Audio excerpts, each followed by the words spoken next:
Senhor Deus, Pai Celestial, humildemente, Pai, nós nos dobramos mais uma vez diante do Teu trono de graça. Queremos que o Senhor se incline com misericórdia sobre cada um de nós nesta manhã, para nos ajudar mais uma vez, Senhor, a crescer na graça e conhecimento do Senhor. Queremos, ó Deus, que estas bênçãos sejam estendidas a todas as congregações, todas as igrejas que estão nesta hora em conexão conosco, através da internet, Senhor. Então, a igreja de Patrocínio, a igreja de Nazário, a igreja de Fortaleza, Pastor Eleu, e também, Senhor, o nosso pequeno grupo ali em Teresina, que nesta hora está juntamente conosco aqui ligados. Então, por todas as partes, na face da terra, que o Senhor estenda a mão de graça para ajudar, para fortalecer, animar, encorajar, para instruir, para fazer com que o Teu corpo possa estar plenamente equiparado ao Senhor, no mesmo nível de fé, crendo da mesma maneira. Queremos que o Senhor visite a cada um. Oramos e pedimos as Tuas bênçãos, no nome de nosso Senhor e Salvador Jesus Cristo. Amém. Amém. Bom dia com Jesus. Quero me lembrar também, nesta hora, do irmão Daniel e sua família, lá em Bom Jesus do Piauí, eles que fazem destas reuniões aqui em Goiânia o seu culto diário. Eles todos os dias, todas as reuniões estão em conexão com Goiânia através da internet. Com Daniel, irmã Wanda, Elias, Daniel Filho e a irmã Andrelina. Deus os abençoe.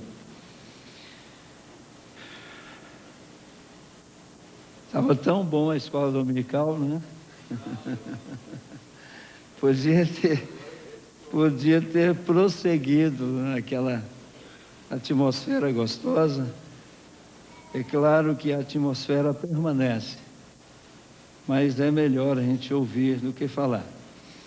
Todavia, Deus nos ajudará. Você crê? Vamos nos colocar de pé.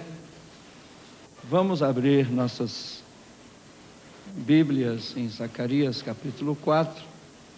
Nós vamos ler os versículos 9 e parte do versículo 10. Estou muito feliz, honrado de poder estar ocupando este lugar nobre. Agradeço a confiança do pastor Joaquim e também agradeço a intercessão de cada companheiro, os quais conhecem muito bem o que está se passando comigo agora. Então vamos à leitura.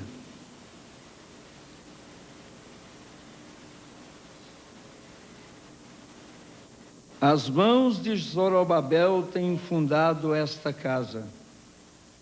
Também as suas mãos a acabarão, para que saibais que o Senhor dos Exércitos me enviou a vós. Porque quem despreza o dia das coisas pequenas, Deus abençoe a leitura de sua palavra. Nós vamos, podeis nos assentar.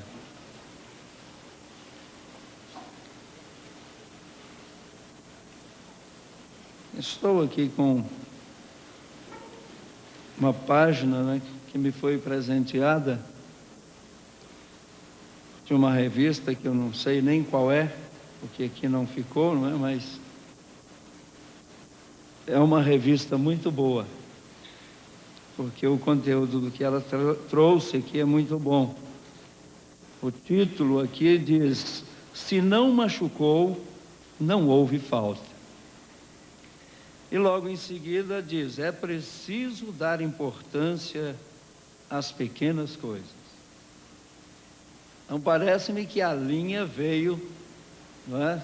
Desde o início da escola, ela veio caminhando nesta direção, falando sobre as pequenas coisas que às vezes nós vamos deixando se ajuntarem, as quais se tornam grandes e acabam se tornando em grandes empecilhos para nós. Eu me lembro de uma experiência que foi contada aqui deste púlpito pelo pastor Joaquim, quando em uma de suas viagens indo a São Paulo, eles na ida passaram num local onde havia ali uma pequena fonte, onde havia uma bica, e aquela bica fornecia uma água potável muito gostosa. E na sua ida eles passaram ali e beberam daquela água, ali naquela bica. E na volta, quando eles voltaram, eles quiseram fazer o mesmo, indo ali naquela bica para beber mais uma porção daquela água. E ao chegarem ali, a bica estava seca, não é isso? Não estava correndo. A água não havia secado do manancial, porém a bica não corria, não tinha aquele fluxo que anteriormente eles haviam usado. Então ele, curiosamente, subiu, margeando a bica, córrego acima, ou a grota acima ali, e quando chegou lá em cima, na boca da bica, então havia caído ali um garrancho, um pequeno galho, e pequenas folhas que vinham rodando foram ancorando ali naquele pequeno entulho, e daqui um pouquinho obstruiu o canal por onde a água deveria estar passando, e ela então começou a derramar fora daquela bica. Então, aquilo, sem dúvida, redundou em muitas bênçãos para nós. A aplicação daquilo redundou em muitas bênçãos para nós naquele retorno. Por quê? Porque ali estava um retrato do que nós estamos enfocando aqui. Quando pequenas coisas obstruíram um canal que transportava uma água de vida para quem transitasse por aquela estrada. No entanto, não estava mais correndo. Por quê? Porque pequenas folhas haviam tampado o seu curso. Então, aqui nesta página de revista, o escritor diz: percebi que estava em apuros quando vi a frase: não dê importância às pequenas coisas, na porta onde havia a placa de somente para funcionários. Era um dizer para os funcionários daquela empresa, numa oficina de automóveis. Na verdade, o aviso dizia: 2 regras para viver bem. Primeiro, não dê importância às pequenas coisas. Segundo, todas as coisas são pequenas. O aviso, suponho, tinha a intenção de ser engraçado. Em vez disso, assustou-me. A ideia de entregar meu carro numa oficina cujo lema era: não dê importância às pequenas coisas, podia ser tudo menos tranquilizadora. No mesmo dia, li um artigo no jornal sobre a disseminação das pequenas desonestidades. Nele, um advogado admitia que costumava esperar que alguém comprasse um jornal numa máquina que vende automática, para então segurar a porta antes que fechasse e pegar seu jornal sem pagar. Ele podia pagar o jornal. Então, porque agia daquela maneira, os jornais têm tanto lucro, dizia ele, né? Alegava o advogado que levar um exemplar sem pagar não tem importância. Fique algum tempo perto do balcão de frios de um supermercado e logo verá alguém beliscando disfarçadamente. É claro que para alguns de nós, as mercadorias ali expostas são tão triviais que tirar uma ou outra fatia não chega a ser realmente um roubo. Levar o preguinho da construção, um pedacinho de mangueira, apenas uma tomadinha, um parafusinho. Então a gente precisa pensar nisso. Certa ocasião, presenciei uma discussão entre um cliente e um gerente de supermercado.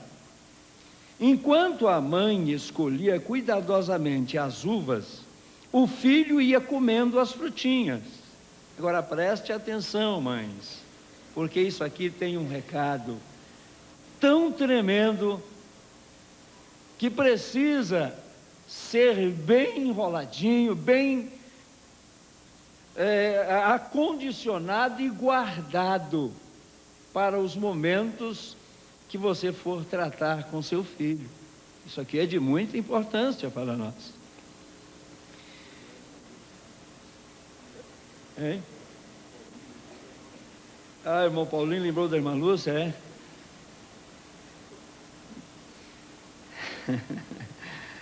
Então, com delicadeza, o gerente informou a criança que as uvas estavam à venda e não eram amostra grátis. A mãe saiu em defesa do filho. Veja bem, a mãe saiu em defesa do filho. Disse, pelo amor de Deus, disse, indignada, reclamar por algo tão pequeno? Eu me perguntei que critérios ela usaria para traçar a linha entre pequeno e grande. Talvez grandes fossem as frutas que se descascam, como a laranja, melancia, né? A única distinção que o garoto fazia era entre o que queria ou não. E ele queria aquelas uvas. Se a mãe corrigiu o filho em particular, nunca saberemos, mas a mensagem que ele transmitiu em público foi clara e direta: roubar pequenos objetos é permitido. Esta foi a mensagem que aquela mãe transmitiu ao seu filho. Na verdade, nem chega a ser roubo. Esta foi a mensagem. Certamente, não dê importância às pequenas coisas. Pode ser um bom conselho quando significa algo como: mantenha o senso de proporções, ou evite exagerar. Mas, usada impensadamente, essa máxima deixa de funcionar como orientação para a vida racional e torna-se um fundamento lógico para viver sem princípios. Pense você, irmãos. O que é ser uma pessoa sem princípios? É ser uma pessoa que não dê ou não dá importância a determinadas coisas. Para ele tudo é deixado ao Deus dará. E isto não pode ocorrer conosco. Tudo para nós tem que ter significado, tem que ter importância. Então nós poderíamos aplicar, por exemplo, a criação dos nossos filhos, nossas filhinhas. Quantas vezes nós temos visto, às vezes, mães cristãs bem vestidas, num porte invejável, admirável, quando suas filhinhas às vezes estão com a fraldinha de fora, usando uma mini saia. Por quê? Porque às vezes acha engraçadinho, é bonitinho, ela é pequenininha, mas ela vai crescer, e é da forma que ela vai crescer que ela vai conduzir a sua vida. Então, é bom que ela aprenda a sentir calor no rosto, quanto ao mostrar o seu corpo desde pequenininha. É de pequeno que se fica grande. Então, dê importância às pequenas coisas. Então, o escritor prossegue: mas usada impensadamente, esta máxima deixa de funcionar como orientação para a vida racional e torna-se um fundamento lógico para viver sem princípios. E então, quando queremos levar para casa as toalhas e cabides de um hotel, né? ou o ovo de uma despensa, né? E etc., ou material do escritório, que nos inclinamos a pensar nesses objetos como pequenas coisas, considerar o que cobiçamos como trivialidades nos dá um álibi para furtarmos impunemente, sermos ladrões sem identificar-nos, não é? Como tal. Um dia, na turma em que ensino ética comercial, uma jovem levantou a questão sobre propriedade particular. Havia pouco deixara o emprego e copiara o cadastro de clientes da empresa com a intenção de utilizá-lo no próprio negócio. Fizera algo errado? A discussão que se seguiu concentrou-se em saber se a jovem tinha ou não a intenção de competir com o antigo empregador. Uma vez que não tinha, poucos se opuseram à sua conduta. Como disse uma fã de basquete: se não machucou, não houve falta. Nem todos estavam convencidos, porém. Alguns insistiam que os dados dos clientes eram propriedade particular da empresa, aos quais a colega não tinha direito. Porque não pediu primeiro, quis saber alguém. A aluna sorriu antes de responder, encabulada. Certamente teriam me ligado. Então, só aí já estava na consciência dela. Em outras palavras, ela não tinha desculpa para não ter pedido permissão. Agora, pois é, para aqueles cuja honra não vale mais do que o preço de algumas pequenas coisas, o custo pode ser algum dia o casamento, uma amizade ou a carreira. Veja que pode custar muito caro. Como Benjamin Franklin certa vez advertiu, uma pequena negligência pode se transformar em um grande erro. Então é o que nós estávamos ouvindo, não é? E alguém querendo ser comandante de alguns soldados aqui, não é?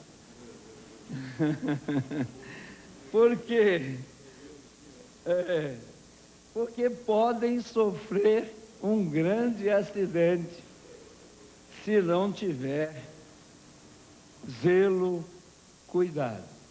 Então, irmãos, não despreze o dia das pequenas coisas. Nós estamos nos aproximando do mês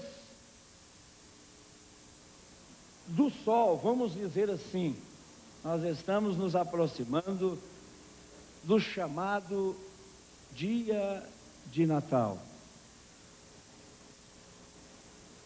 Dia este que até mesmo entre nós, pessoas que conhecemos a mensagem do profeta e sabemos que isto é uma das adorações mais pagãs que o mundo já conheceu até hoje. Quando eles fizeram do Cordeiro de Deus, quer dizer, tentaram fazer do Cordeiro de Deus um cabrito. Porque quem nasce do dia 21 de dezembro ao dia 20 de janeiro, se Deus não o mudar, ele traz naturalmente este animal sobre si, viu? Cabrito, bode, não é? Então, Jesus, para poder ser o Cordeiro, ele tinha que vir de acordo com a natureza que rege a vida dos cordeiros. Então, segundo a história, ele nasceu nos meses, aproximadamente no mês de Abib ou Nisan, que corresponde aos meses de março ou abril. O irmão Brana diz aqui, isso, o irmão Brana diz aqui, não, porque ele é o Cordeiro. A teologia, o mundo teológico, tenta dizer que ele nasceu no signo de Peixes. Até aí, pois é, até aí você vê que a teologia é uma loucura. Eles nunca acertam, eles se aproximam, mas eles nunca acertam. Por isso é que Salomão sabiamente disse: não havendo profecia, o povo se corrompe. Não havendo profecia, o povo cai. Então tinha que haver profecia, para que nós então pudéssemos ter a noção exata destes fatores. Então, nesta mensagem, o desvelar de Deus, profeta, a partir do parágrafo, ou no parágrafo 316, veja, irmãos, para ser o Cordeiro, ele tinha que nascer. Quando nascem os cordeiros, que é nesse período do ano, março, abril, tinha que nascer sob o signo de Cordeiro, que é Áries, e tinha que nascer na manjedoura, que é onde nascem os cordeiros. Ele era o Cordeiro. Por isso João, sem nenhuma dúvida, pôde apontar o seu indicador profético para ele e dizer: eis o Cordeiro de Deus, que tira o pecado do mundo. Amém? Então o profeta diz: vem, Deus segue a natureza exatamente. Ele nasceu um cordeiro. Esta foi a razão pela qual ele nasceu lá na manjedoura. Cordeiros não nascem em camas. Não. Ele foi dirigido para o Calvário. A ovelha é dirigida, isso é certo. Os bodes são enviados para o matadouro, você sabe. Aqueles matadouros, os bodes se dirigem, mas elas têm que ser guiadas, isto é certo. Então ele foi guiado para o matadouro, porque ele era um cordeiro. tudo o identifica na natureza. Esta é a razão pela qual ele nasceu em março ou abril. Então, isso é o parágrafo 317 da mensagem O Desvelar de Deus. Ele tem que ter nascido entre o dia 22 de março até o dia 21 de abril. Ele nasceu nesse ínterim. Então, nós não temos, nós sabemos a época que ele nasceu. Ele não nasceu, acho que não nasceu no dia 13, não, viu?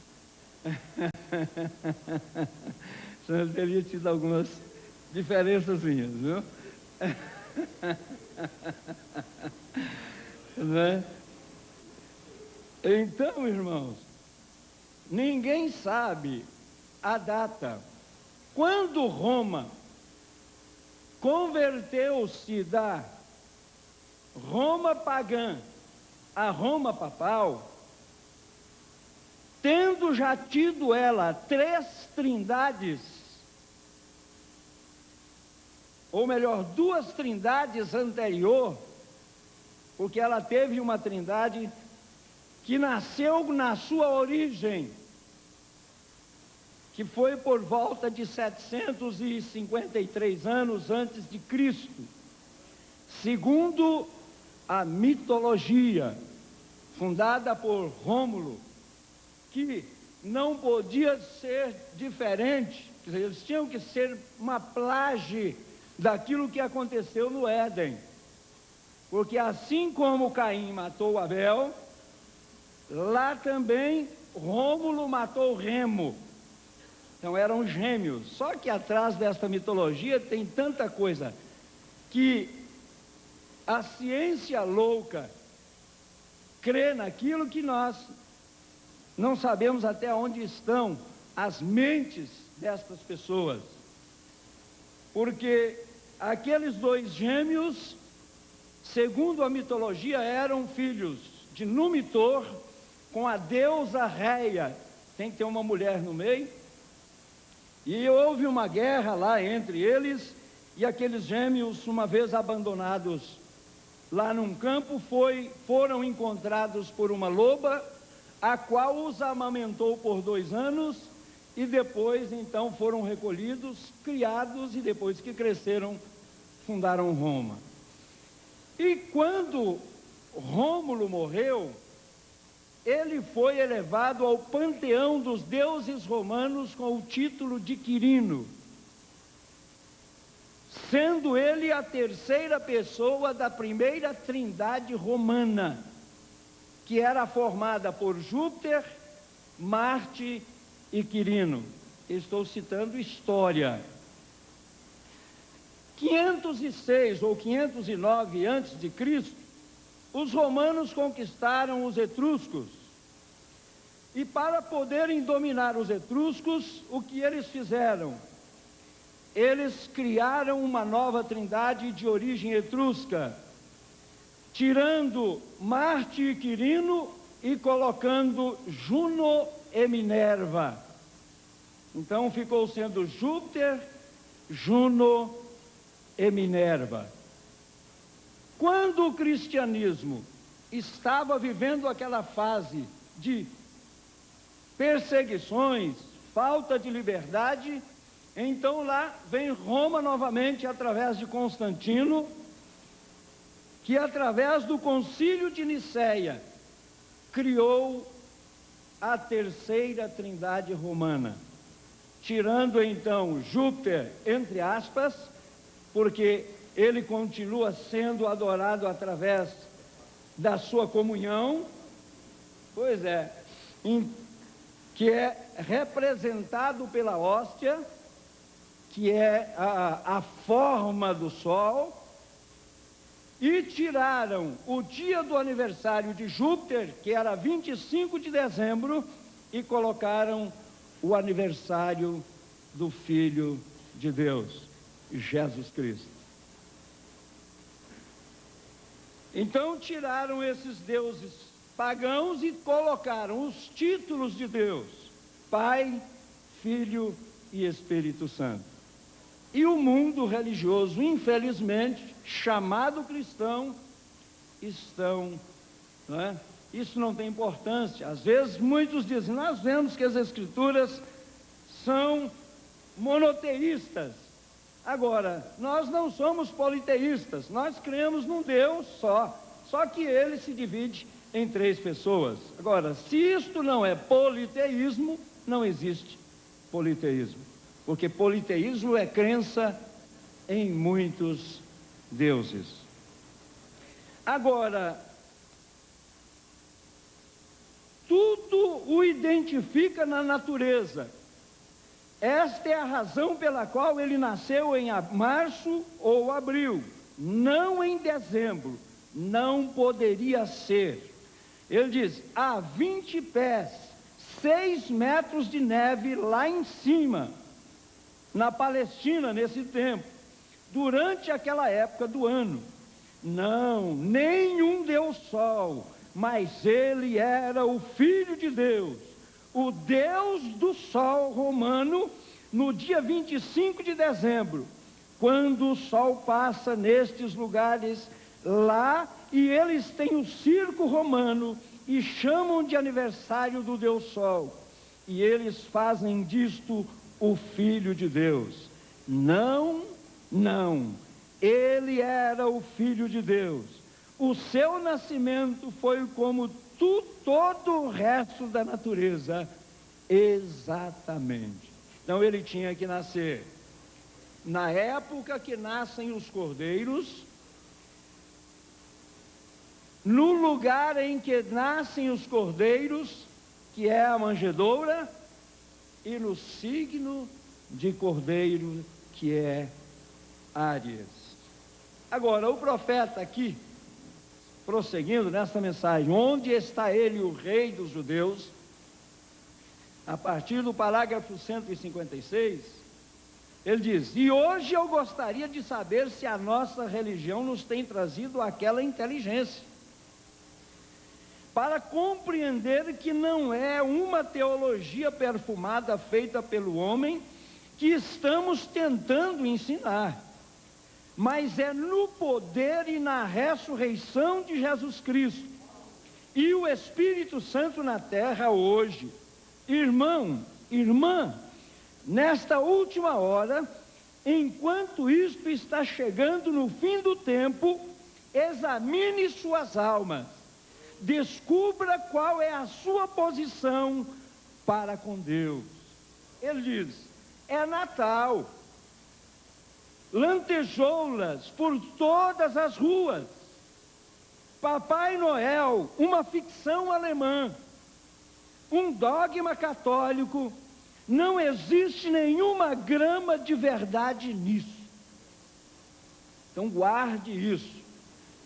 Não existe nenhuma grama de verdade nisso. E isto toma o lugar de Jesus Cristo. Ora, quando você coloca aquela árvore de Natal lá dentro da sua casa, você está participando daquilo. Qualquer coisa que você fizer com o objetivo de comemorar aquilo, você está participando daquela adoração. Não faça isso. O irmão Branham está dizendo: isto toma o lugar de Jesus Cristo no coração de muitos de nós. Natal não significa Papai Noel. Natal significa Cristo. Não é determinado homem com um cachimbo em sua boca, descendo por uma chaminé, ensinando seus filhos coisas como esta. O que você espera que eles sejam quando crescerem? Diga-lhes a verdade. Então, nós temos o conselho pastoral, temos o conselho do profeta. Dê para o seu filho, dê para a sua filha, dê para a sua criança um presentinho naquele dia, Isso não tem importância nenhuma. Dê a ele, mas diga para ele: meu filho, isto aqui é para que você não fique com inveja ali, ou fique triste porque o seu coleguinha ganhou ali e você não ganhou. Mas isto aqui é o papai que está te dando, é a mamãe que está te dando. Não existe tal coisa como Papai Noel. Isto é uma ficção, meu filho, é uma mentira. Ensine ele a verdade, porque o profeta está dizendo assim, ó: ensinando seus filhos coisas como esta, o que você espera que eles sejam quando crescerem? Diga-lhes a verdade, não uma história de ficção. Diga-lhes: há um Deus no céu, o qual enviou o seu Filho, e isso é o que significa o Natal, e ele está perto de vir, meu filho. Então, irmão, irmã,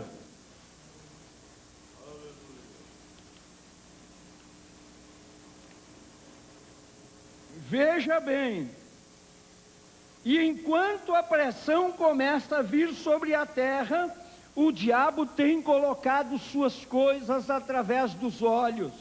O que você pode ver? As lantejoulas, a iluminação, os enfeites, as árvores de Natal, os corais cantando, são tudo muito bonito, são tudo muito atraente. Gastam milhões e milhões de dólares no mundo todo, por que não dizer bilhões de dólares, para poderem fazer uma comemoração pagã, que redundará em prejuízo espiritual para o mundo inteiro. Comercial, puramente comercial.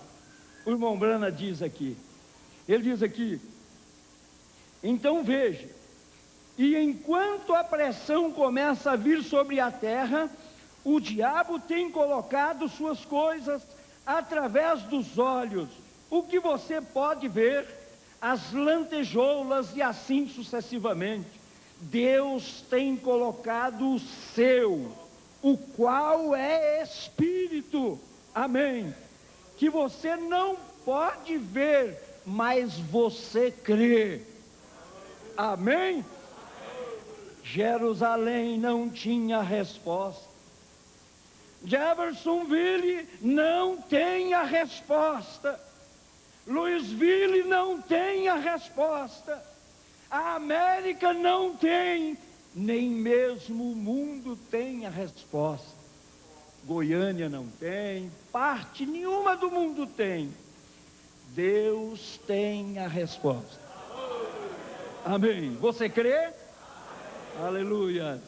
Deus tem as respostas. E Ele prometeu que Ele as manifestaria. E eu vos declaro que aquele mesmo Jesus, o qual nasceu há 1900 anos atrás, vive hoje. Você crê? Através de quê? Através da ressurreição. E é o mesmo ontem, hoje e eternamente. Oh, isto é maravilhoso. Porque tiveram que ser pastores? Só lendo, nós passamos isso.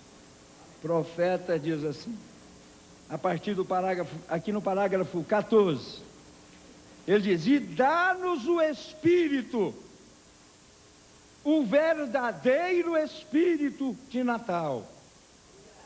Nós podemos ser dotados, possuídos pelo verdadeiro Espírito de Natal. Podemos ou não podemos? Podemos ou não podemos, irmãos? Podemos. Amém. Esse verdadeiro Espírito de Natal, ele está sempre dentro de você, dentro de mim, dentro de nós. Ele nasce cada dia dentro da nossa alma.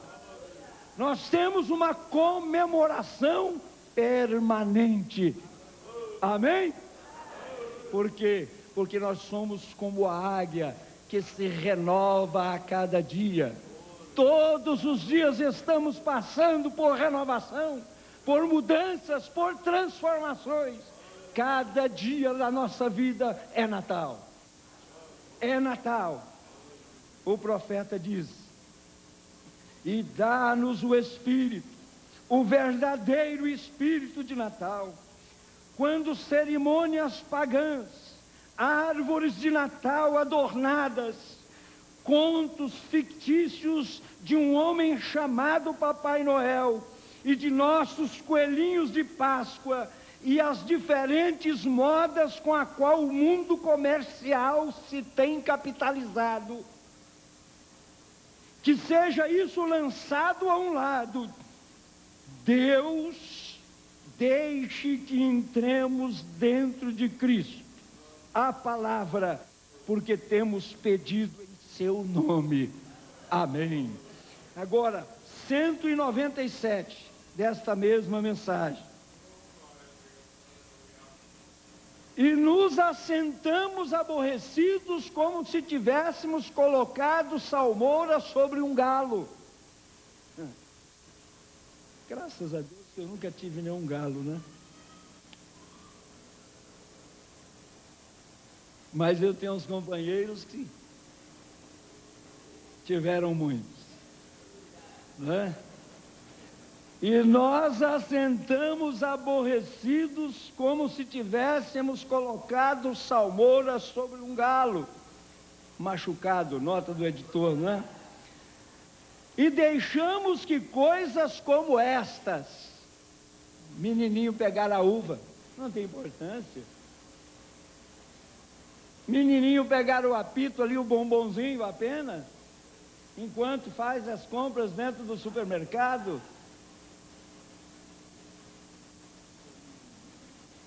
Se fosse só os menininhos, às vezes menininhos de 50, 60 anos, né?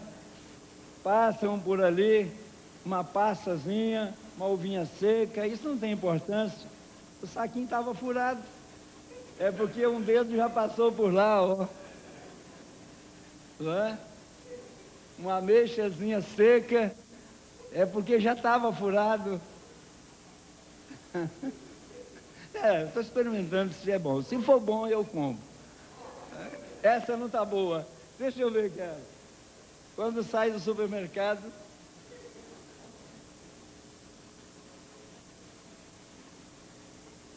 veja bem, irmãos,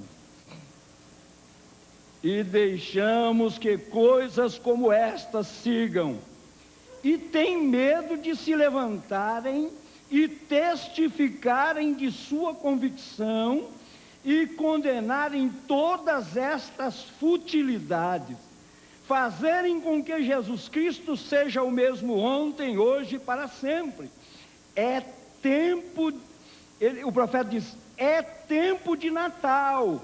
Tirem fora a este Papai Noel e coisas como essas, como essas tonterias de comercialização. Aonde tem ouvido você de Papai Noel na Bíblia? Tem em algum lugar?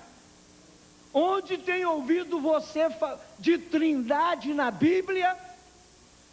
Onde tem ouvido você de pão fermentado para a ceia na Bíblia? Onde tem ouvido você falar de ceia sem o lava-pés na Bíblia? Oh, mas isso são pequenas coisas.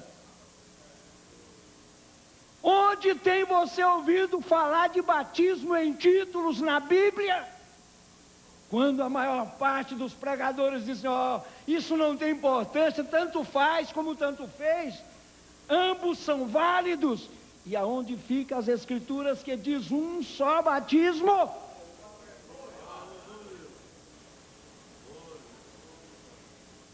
Nós precisamos dar valor às pequenas coisas. Deus disse assim, assim seja, assim se cumpra. Então veja, irmãos, então é tempo de Natal, Tirem fora este Papai Noel e coisas como essa, tonteria de comercialização. Onde tem ouvido você de Papai Noel na Bíblia? É uma mitologia romana, não há tal coisa como isso. Não ensine a seus filhos uma tonteria assim como essa. Algum dia você terá que dizer a ele que era tudo um conto cego. Então você mentiu a seu filho, e isto ferirá seu testemunho de Jesus Cristo. Ele te dirá: talvez seja a mesma coisa, não, mamãe? Ponha a Jesus Cristo, o grande pastor, profeta, novamente no Natal, a que isto pertence. Olha, outra forma facílima de uma mãe mentir para um filho. Pequenas coisas. É a mentirinha do gasto. Era só para ele ficar caladinho. Às vezes ela disse: meu filho, olha o bicho, olha o sapo, olha o doido. Depois não pode ver ninguém lá na rua. Ó, já sai correndo. Eu doido, a mamãe disse.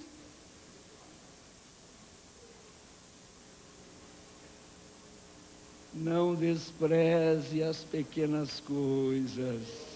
É preferível você fazê-lo calar da maneira convencional, né? Como fazia o meu irmão ali, ó. Como fazia o pastor Joaquim calar, né? Ai, irmã Flora. Mas quando chega lá, ainda vou ter uma conversinha com ela. Viu?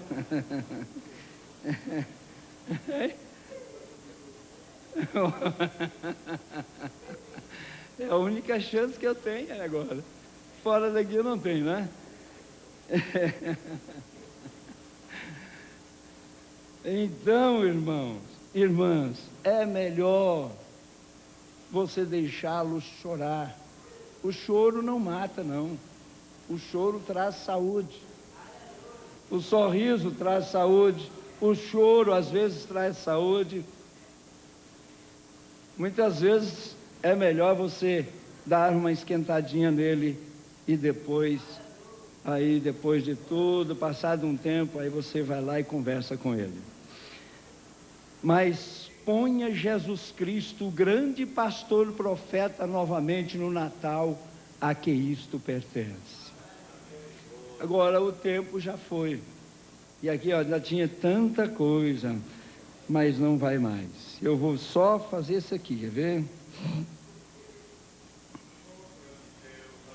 Vamos aqui. Aqui vem aquilo que os magos foram visitar, não é? A mensagem: a grande luz resplandecente. Esta mensagem é uma delícia. O profeta diz aqui, a partir do parágrafo 82, última parte, ele diz assim: se nós simplesmente tivéssemos tempo, vamos parar um minuto.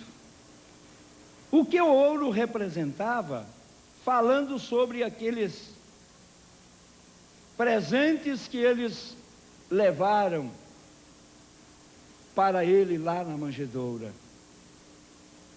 O que o ouro representava? Ele era um rei. Ele não tinha de ser feito rei. Não, ele nasceu rei. Ele era o rei eterno de Deus. Ele era um rei, assim eles ofereceram ouro. E eles ofereceram incenso. Isso é perfume, muito caro, o melhor que podia ser conseguido. O que o incenso significava?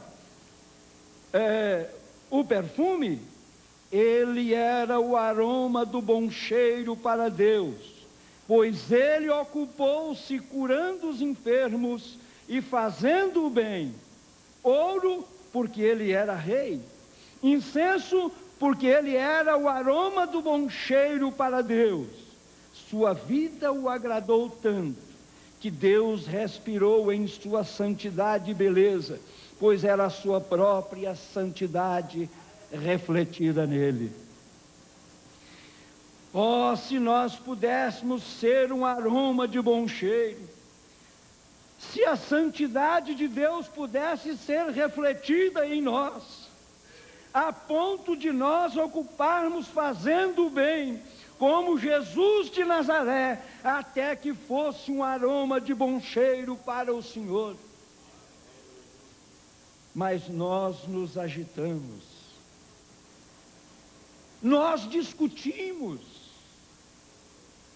nós menosprezamos as pequenas coisas.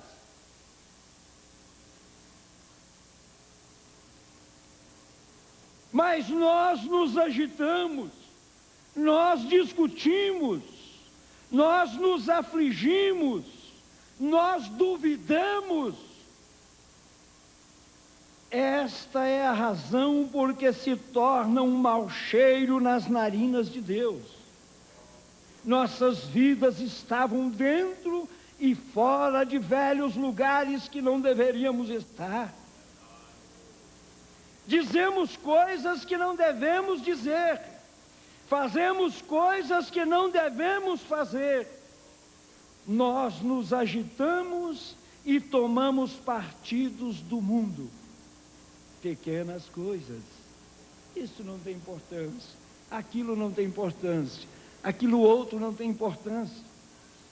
E negamos a Cristo nos grandes momentos cruciais. Essa é a razão porque não podemos ser um aroma de bom cheiro. Mas ele era, e estes magos deram incenso. Agora, eles deram-lhe mirra. E qualquer um sabe que mirra é uma erva muito cara, porém amarga. Mirra, o que mirra representava? O seu grande sacrifício supremo, a sua jovem vida esmagada no Calvário, onde os pecados do mundo o moeram em pedaços. Ouro, porque um rei, incenso de sua meiga e amável vida, e mirra por causa de seu sacrifício pelos pecadores que ele morreu. Lá ele foi ferido pelas nossas transgressões, moído pelas nossas iniquidades. O castigo que nos traz a paz estava sobre ele, e pelas suas pisaduras fomos sarados. É por isso que lhe ofereceram mirra. Agora, sendo avisados por Deus em sonho, eles foram por outro caminho. Olha, irmãos, uma certa feita eu preguei sobre isso aqui, conversão, voltando por outro caminho. Eles, enquanto eles estavam andando a sós, apenas seguindo o sentido da estrela, eles estavam andando errantes, procurando por Jesus em palácios, nas religiões, com os sacerdotes do seu dia. Mas quando eles chegaram na manjedoura, eles voltaram por outro caminho. Eles retornaram pela orientação divina. Eles acertaram aquilo que eles procuravam. Então, o profeta segue, terminando. Sendo avisados por Deus em sonho, eles foram por outro caminho. Não voltaram para trás, mas sua jornada estava terminada. A estrela tinha terminado o seu curso. O que a estrela significa para nós hoje, amigo? Daniel nos dá a resposta. Daniel 12:3 disse: os que são entendidos e conhecem o seu Deus resplandecerão como os firmamentos do céu, e os que a muitos ensinam a justiça refulgirão como as estrelas sempre e eternamente. O que somos nós hoje, então? Somos estrelas. Vamos dizer juntos? Somos estrelas. Cada cristão, diz o profeta, nascido de novo, é um testemunho do Senhor Jesus Cristo, uma estrela para refletir o poder e a santidade do Senhor Jesus, para refleti-lo em sua vida, para aperfeiçoá-lo em seu falar, para aperfeiçoá-lo em seu poder de cura, para aperfeiçoá-lo em sua conduta, para aperfeiçoá-lo em sua ressurreição, para refleti-lo em cada maneira que ele foi refletido para nós por Deus o Pai. Somos estrelas. Vamos dizer juntos? Somos estrelas. O que uma estrela tem que refletir? Vamos ver. Observe. Que tipo de estrela deveria ser você? Esta estrela não era guiada pelo seu próprio poder. Era guiada pelos poderes celestiais do Deus Todo-Poderoso. E se alguma vez vamos encaminhar pecadores a Cristo, temos que ser guiados pelo Espírito Santo. Amém. Temos que ser guiados pelo Espírito Santo. Romanos 8:1 diz: portanto, agora nenhuma condenação há para os que estão em Cristo Jesus, que não andam segundo a carne, mas segundo o Espírito. Se vamos ser uma estrela para refletir a luz de Cristo, para trazer pecadores a Ele, temos que ser guiados pelo Espírito Santo. Correto? E nós não podemos ser comuns. Nós não podemos ser como os demais. Nós não devemos menosprezar as pequenas coisas. Achar que isto ou aquilo não tem importância. Mas fazer uma verdadeira coação de tudo aquilo que nós formos fazer. Porque nós não podemos ser comuns. Temos de ser incomuns. Não podemos ser comuns, porque o povo de Deus é um povo peculiar. Ele tem sido no decorrer das eras, embora peculiar, simples, humilde, pequeno, mas é a este povo que Jesus disse: não temas, ó pequeno rebanho, porque ao Pai agradou dar-vos o reino. Ele é vós. Amém. Oh, embora peculiar, mesmo assim, a estrela era brilhante. Não brilhante na educação do mundo, negócios do mundo, mas brilhante como sacrifício diante do Senhor.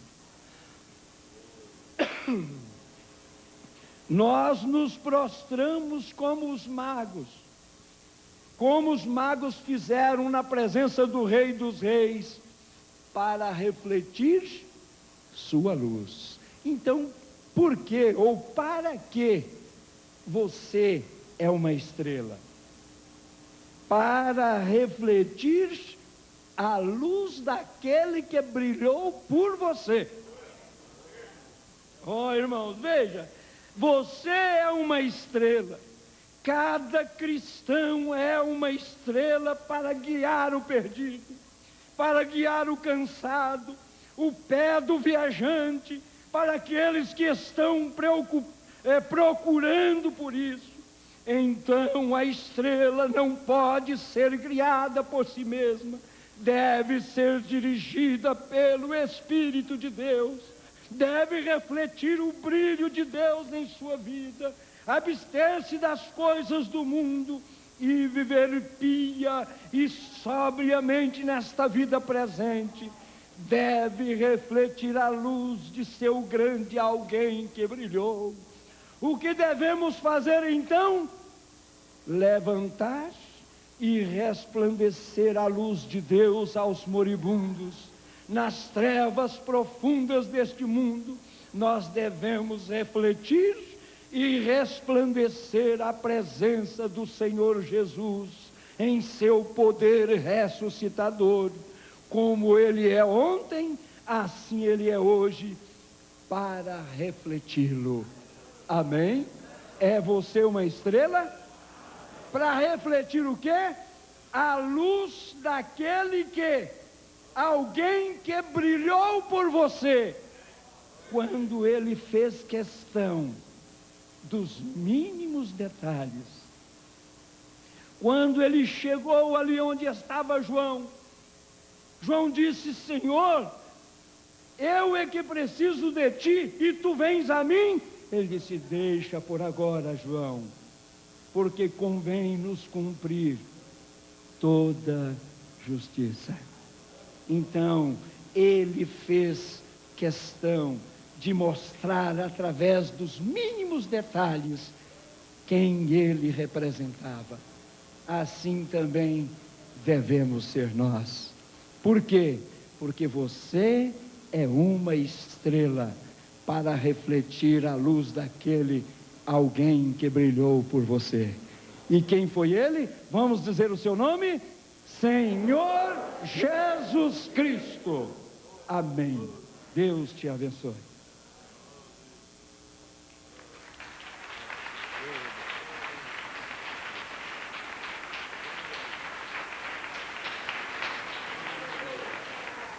Agora eu peguei o microfone. Simplesmente 1 minuto para cumprir só um desejozinho rápido que passou por mim. Tem alguém que quer vir aqui à frente fazer a sua confissão diante de Deus, que quer ser batizado em nome do Senhor Jesus Cristo? Tem alguém? É rapidinho, né? É só uma pergunta que eu estou fazendo, não é apelo. Tem alguém? Dê um sinal, por favor. Se está aí no átrio? Não? Está vendo? Sim. Você deseja ser batizado em nome de Jesus Cristo? Entregar sua vida ao Senhor Jesus? Uma vez por todas, ainda jovem assim, isso é muito bom. Tem mais alguém que está vendo? A moça ali também, olha que coisa. Aleluia. Glória a Deus. Aleluia. Você também, filha, deseja entregar sua vida a Jesus? Sim. Servi-lo? Adorá-lo. Coisa boa. Isso é o melhor Natal. Olha, veja que coisa bonita. Graças a Deus. Você também? Que juventude. Deus te abençoe. Você também quer entregar a sua vida a Jesus? Sim. Aleluia. Tem mais alguém? Está vendo? Não é nem mesmo um apelo. Foi uma pergunta que eu fiz, né? Como é seu nome? Marissa. Marisa. Seu? Eugênio. Eugênio. Érica. Érica. Edna Sharon. Edna Sharon. Edna Sherry. Você também quer aceitar Jesus Cristo, confessá-lo com sua vida, ser batizado em nome de Jesus Cristo? Amém. Amém. Você vai ser batizado hoje. Amém. Seu nome? Denilson. Denilson. Cássia, você quer fazer essa decisão? De coração mesmo? De coração. Amém, amém. Deus te abençoe. Que coisa maravilhosa. Ô irmão Machado, seu presente, faz essa oração. Aleluia. Olha que mocidade bonita. Tem mais aqui, ó. Tem mais, ó. Que coisa. Aleluia. Deus te abençoe, Tinha. Como é seu nome? Raila Vanessa. Espera aí, só uma curiosidade. Sua idade? 16. 13. 14. 13. 14. 17. 15. 12. 12? 33. 33. Você também? Você confessa Jesus Cristo como seu Salvador? Glória a Deus. 13. Amém. Idade? 13 anos. Seu nome? Claudiane. Claudiane. Claudiane. Mas 33 é a idade de Cristo. Amém. Ele tem um sinal. Mais alguém? Está vindo? É sua. Vamos fechar os nossos olhos. Aleluias. Deus amado,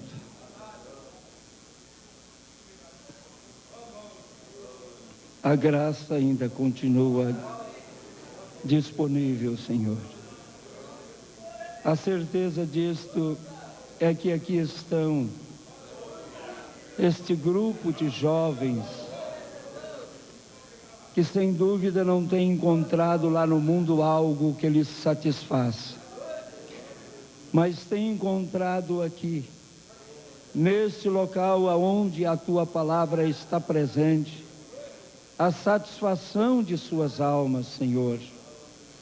Nós queremos que o Senhor aceite a decisão de cada um deles e possa, ó Deus, extirpar de suas mentes, de seus corações, todo e qualquer pensamento anterior, que eles possam colocar todo o seu passado sob o sangue do Cordeiro de Deus, e a partir deste momento, ó Pai, dar passos firmes, com integridade, em espírito e em verdade, buscando, como diz o Salmo 1, o prazer na lei do Senhor e na sua lei meditar de dia e de noite.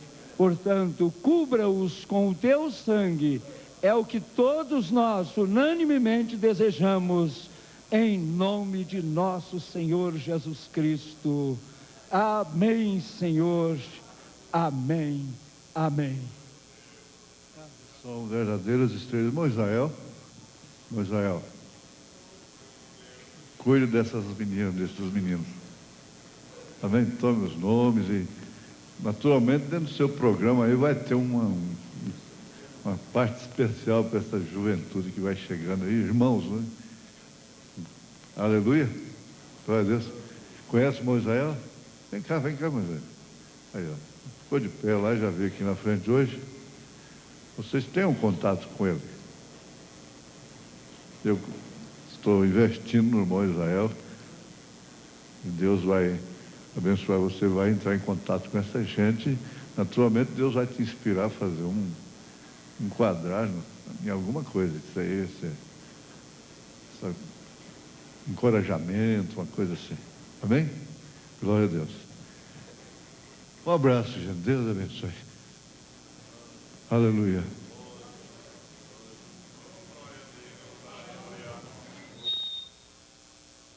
Graças a Deus. Vamos ficar de pé, irmãos. Um abraço para todos vocês que participaram conosco pela internet, acompanhando este culto abençoado por Deus. Se Deus permitir, às 15 horas, 3 horas da tarde, estaremos reunidos aqui com o companheirismo da mocidade, participação de toda a igreja em torno da mensagem Cisternas Rotas. E às 17 horas, culto de Santa Ceia, a partir das 17 horas hoje. Vamos orar ainda com o pastor Amanso, eu convidaria ele para orar essa oração de encerramento. Pastor Amanso Pereira Sobrinho.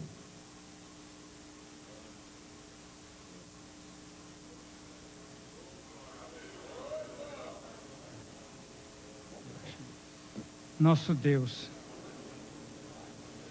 estamos cercados de testemunhos dos céus que o Senhor ainda continua conosco, nos ajudando, desafiando este mundo atual, com tão grande mensagem que o Senhor tem nos dado. Por estas vidas que vieram aqui à frente, que elas sejam seguras. O inimigo não poderá iludir nenhuma delas. Creio que jovens que já vêm caminhando com experiência poderão ajudar esses novos irmãos. Ó Deus, continue conosco, continue abençoando o pastor Sebastião Machado, que nunca lhe falte a unção e a graça dos céus para com o teu trabalho.